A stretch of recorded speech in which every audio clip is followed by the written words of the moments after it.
All right, welcome back, grade 12s. We're sitting at Unit 3, Statistics of Two Variables, Day 8, Critical Analysis.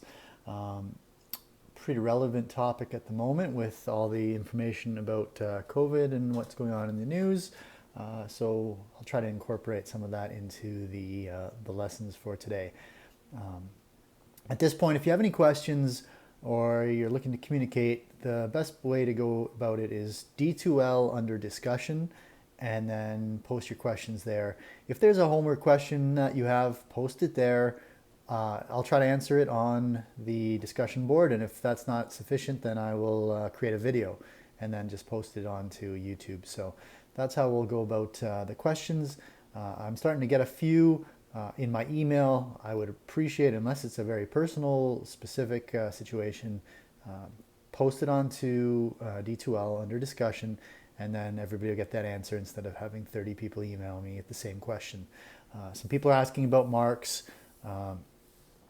The previous test, I think I'm going to go through today and tomorrow and just take pictures and then post them as a reply to your previous submissions under assessments in D2L. So under the assignments, I'll probably post them there as a reply, and so you can see your mark that way. And then I'll probably update your marks as well so that you have an idea going into the last little bit. I'm having a little bit of trouble with Excel accessing some of the stuff, but I should have that sorted out today. So I'll have everything up to date and marked. We're finishing the unit this week. We'll get reviewing next week, and then hopefully have a test shortly thereafter. So either the end of the week or the start of the next week, we'll have that test done and marked as soon as possible so I can get that into your reports. We also have the two variable analysis, the Excel assignment, which I'll get out to you as well. And we'll have that going into your marks for midterm. So again, essentially the first half of the semester will be done, and we'll go straight into the major project after that. And all of those marks will go into your midterm mark, and that will be submitted to universities. All right, so hopefully that's straightened everything out. Again, any questions, go on D2L, go to discussion, post your questions. All right, let's get to the lesson. Okay, so let's get started here with statistics of two variables, critical analysis. The first point, despite what you might assume, media is not always completely honest and unbiased. So you got to be very careful when you absorb information from the media. You got to understand where it's coming from and any kind of bias that might be there.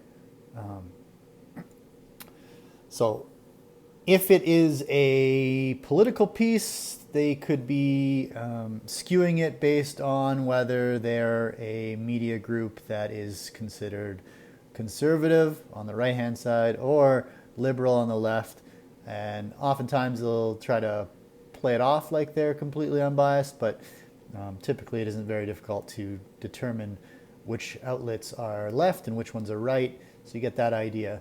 As well, there are examples within academia where a scientist or a professor, they basically fudge the numbers and make something appear as if they were getting the results they wanted, but in reality they were skewed or they were made up. So the good thing about academia is it's always peer reviewed, and other people will try to replicate the results. And if they can't replicate the results, then it's pretty clear that there's something else going on. So that's why peer-reviewed journals and peer-reviewed articles are always better than the non-peer-reviewed. And you'll see something like that going on right now with Quercetin, the drug that they're talking about for malaria that they're trying to apply to COVID. And as of right now, there's no peer-reviewed science on it that is legitimate. So the studies out of France, they didn't have a control group. They removed people who ended up in critical condition in just completely remove them from the study. And then they compared them to another group and that didn't get the drug, but they still don't consider that a control because you should have at least a placebo effect. So you got to give them, what they think is the drug and then see what happens. That would be a properly controlled study. So there's some issues there as well. We had this conversation with a few of you. The idea of comparing countries is very difficult because of the testing, but the best one that I've seen so far was on the CBC website, and they looked at different countries from the day they received the 100th infection forward. So day one, or the starting comparison, was when they had their 100th infection, and they compared different countries based on that date moving forward to see how they did with the curves. That's significantly better than just picking a calendar date, because certain countries obviously were further ahead than others in their process, in their curve. So where China is pretty much on the way out of the curve, Italy's slowly coming out of their final peaks, it looks like, where we're heading into them. So it's completely different timelines, but if you compare them at the 100th person, it makes it a little easier to see how countries are doing. So anyways, the idea here, media outlets, companies, they skew your opinion one way or the other. A great way of that, you maybe have heard President Trump going on about, he presented how they could have up to 2 million people die, and then he's like, well, if we get only 200,000 people, which is what a lot of the curves that I'm seeing are suggesting, that high end is 200,000. He's like, if we get 200,000, we're doing really well. Look, we've saved 2 million people, because it was like 2.2 if they did absolutely nothing. But in reality, if you compare them to, say, for example, Canada, they're having some struggles over there. So really, depending on how you want to present the data, you can really skew opinions. To judge the conclusions of a study properly, you need information about its sampling, analytic methods, which is the criticism for the early studies out of France having to do with that drug to basically fight COVID, fight virus symptoms and kind of consequences. All right, so factors to consider when assessing a study. Sample size. Another criticism of that France study was it was really small. So small sample size may not be representative of the population. You need a larger one to see if it's really happening.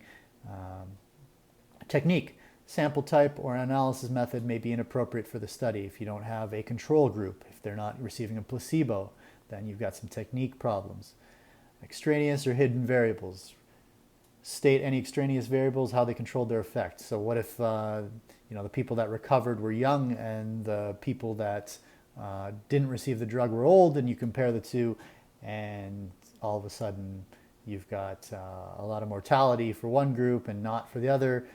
You say, oh, it's about the drug, but in reality it's about how old the people are in the study. If you don't have age controlled in both groups, then you got a problem. Bias, okay, obviously, do you have any reason for wanting the result?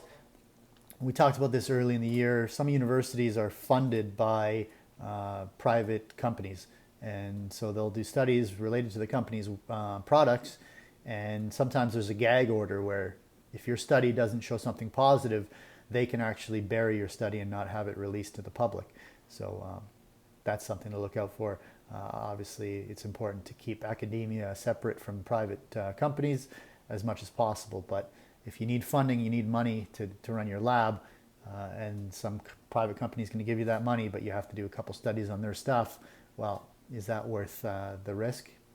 Some universities will say, yeah, they need the money, and otherwise they won't do the research at all. So it is worth that risk, but it does complicate the situation. And anytime you complicate the situation and make things more difficult to, make the truth harder to find, you can create some distrust with the public.